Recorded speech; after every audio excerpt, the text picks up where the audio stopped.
Lesson 135. If I defend myself, I am attacked. Who would defend himself unless he thought he were attacked?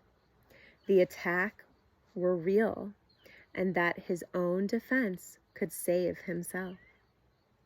And herein lies the folly of defense. It gives illusions full reality, and then attempts to handle them as real. It adds illusions to illusions, thus making correction doubly difficult. And it is this you do when you attempt to plan the future, activate the past, or organize the present as you wish. You operate from the belief you must protect yourself from what is happening, because it must contain what threatens you. A sense of threat is an acknowledgement of an inherent weakness, a belief that there is danger, which has power to call on you to make appropriate defense. The world is based on this insane belief, and all its structures, all its thoughts and doubts, its penalties and heavy armaments, its legal definitions and its codes, its ethics and its leaders and its gods, all serve but to preserve its sense of threat. For no one walks the world in armature, but must have terror striking at his heart. Defense is frightening. It stems from fear, increasing fear as each defense is made. You think it offers safety, yet it speaks of fear made real and terror justified. Is it not strange you do not pause to ask as you elaborate your plans and make your armor thicker and your locks more tight, what you defend and how and against what? Let us consider first what you defend. It must be something that is very weak and easily assaulted. It must be something made easy prey, unable to protect itself and needing your defense. What but the body has such frailty that constant care and watchful deep concern are needful to protect its little life? What but the body falters and must fail to serve the Son of God as worthy host? Yet it is not the body that can fear, nor be a thing of fear. It has no needs but those which you assign to it.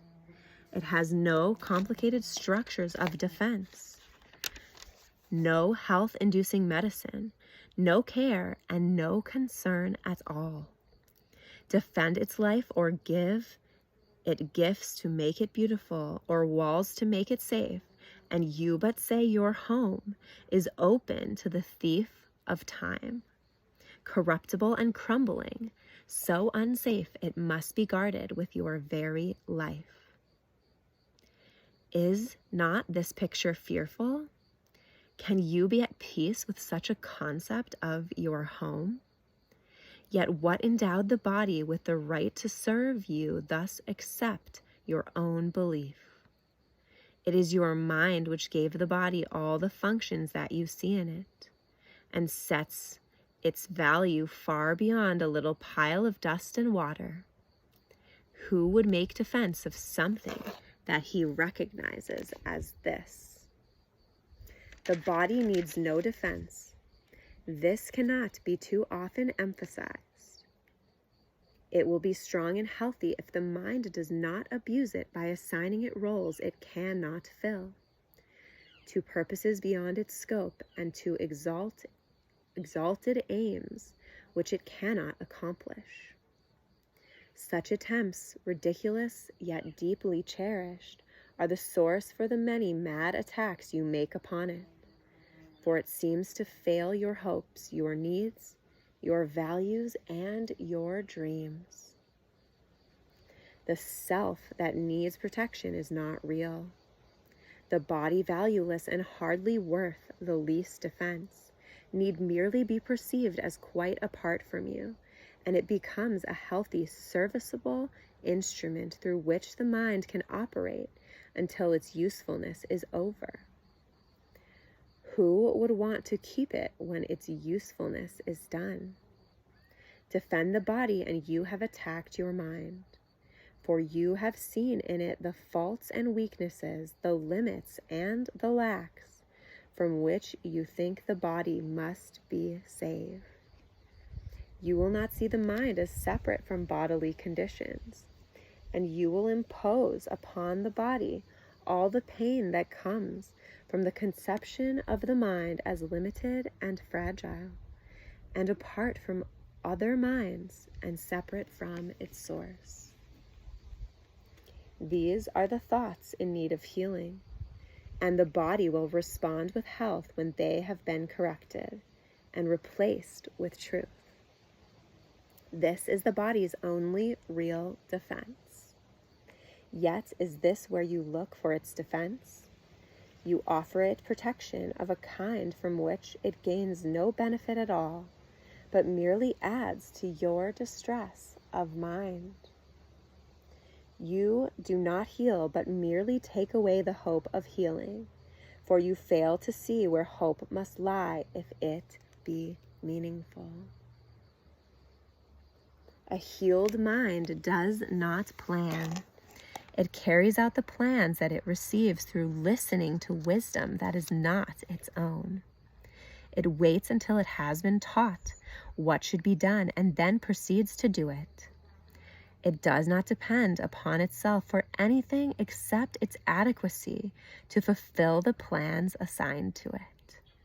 It is secure in certainty that obstacles cannot impede its progress to accomplishment of any goal that serves the greater plan established for the good of everyone. A healed mind is relieved of the belief that it must plan, although it cannot know the outcome, which is best, the means by which it is achieved, nor how to recognize the problem that the plan is made to solve. It must misuse the body in its plans until it recognizes this is so. But when it has accepted this as true, then it is healed and lets the body go. Enslavement of the body to the plans the unhealed mind sets up to save itself must make the body sick. It is not free to be the means of helping in a plan which far exceeds its own protection and which needs its service for a little while.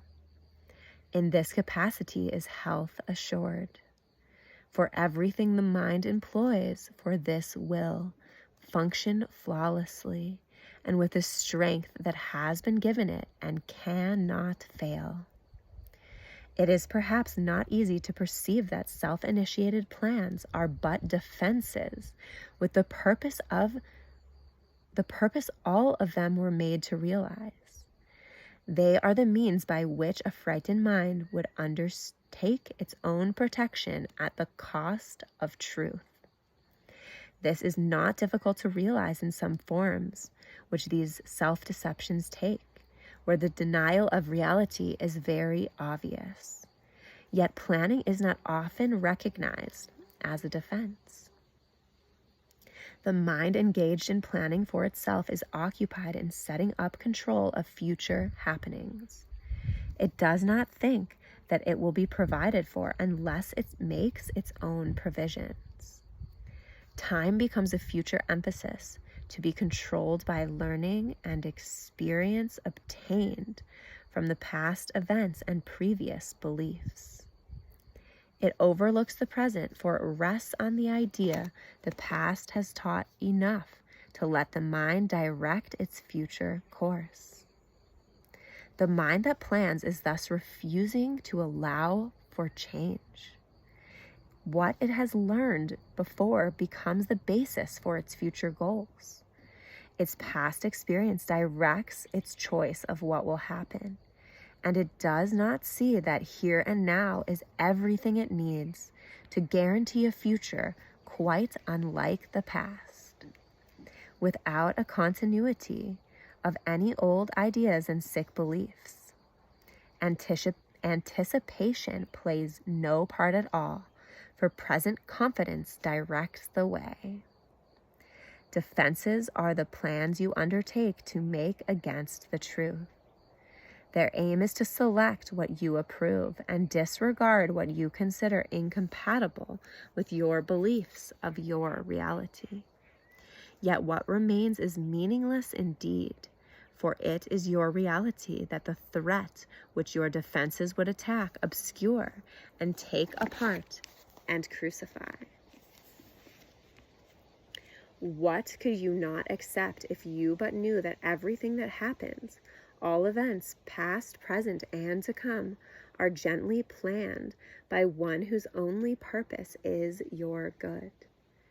Perhaps you have misunderstood his plan, for he would never offer pain to you. But your defenses did not let you see his loving blessing shine in every step you ever took. While you made plans for death, he led you gently to eternal life. Your present truth in him is the defense that promises a future undisturbed, without a trace of sorrow, and with joy that constantly increases, as this life becomes a holy instant, set in time, but heeding only immortality.